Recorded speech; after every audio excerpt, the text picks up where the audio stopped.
Guys मान लीजिए कि जिस देश में आप रहते हैं उस देश पर कोई दूसरा देश आकर या उसकी सेना आकर कब्जा कर ले तो क्या होगा। यह मंजर कितना खौफनाक होगा ये तो आप समझ ही पा रहे होंगे। और आज कुछ ऐसा ही हो रहा है अफगानिस्तान के लोगों के साथ, जहां पर तालिबान ने अपना कब्जा कर लिया है। पर सवाल यह उठता है कि अफगानिस्तान की सेना आखिर कर क्या रही थी, उन्होंने तालिबानियों को अंदर आने कैसे दिया।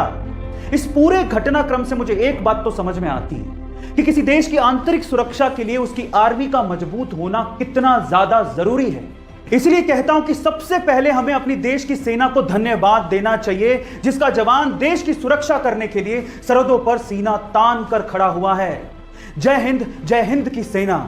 टोक्यो ओलंपिक में नीरज चोपड़ा के गोल्ड मेडल जीतने पर 18 साल बाद हमें इंडियन नेशनल एंथम ओलंपिक में सुनने का सौभाग्य प्राप्त हुआ।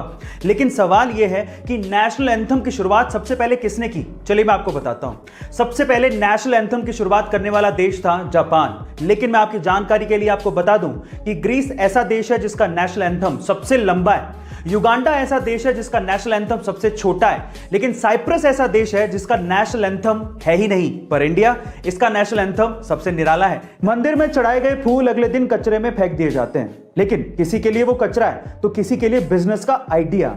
जी हां गाइस, आप ठीक सुन रहे हैं। कानपुर के अंकित अग्रवाल ने ऐसे ही कचरे के फूलों से अपने बिजनेस का आइडिया निकाल लिया। उनके स्टार्टअप का नाम है फूल। अब ये करते क्या है, उनके आइडिया को ध्यान से सुनिएगा। सबसे पहले तो मंदिर में चढ़ाए गए फूल जो कि अगले दिन कचरे में फेंक दिए जाते हैं, उनको ये लोग इकट्ठा करते हैं और उसके बाद उन्हें प्रोसेस करने के बाद बहुत अच्छी क्वालिटी की अगरबत्ती और धूप बत्ती बनाई जाती है। अब ये आइडिया इतना फैंटास्टिक क्यों है? क्योंकि ये दो सॉल्यूशन देता है। पहला तो फूलों का कचरा कम हो गया है और दूसरा उसी से ही एम्प्लॉयमेंट जनरेट हो रहा है। भारत ने अभी तक टोक्यो ओलंपिक में 2 ही मेडल अपने नाम किए हैं, जिसमें से एक है सिल्वर और दूसरा है ब्रॉन्ज। मजे की बात यह है कि दोनों के दोनों मेडल्स भारतीय महिलाओं ने भारत के लिए जीते हैं, जिसमें से पीवी संधू पहली ऐसी भारतीय महिला बन गई हैं जिन्होंने इंडिविजुअली 2 ओलंपिक मेडल्स अपने नाम किए हैं।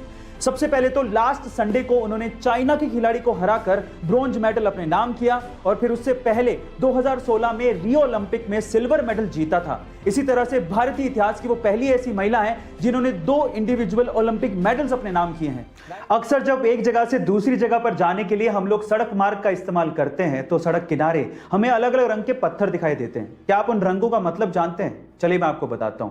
देखिए, अगर आपको पीले रंग का पत्थर दिखे तो इसका मतलब वो नेशनल हाईवे है और वो सेंट्रल गवर्नमेंट के अधीन आता है।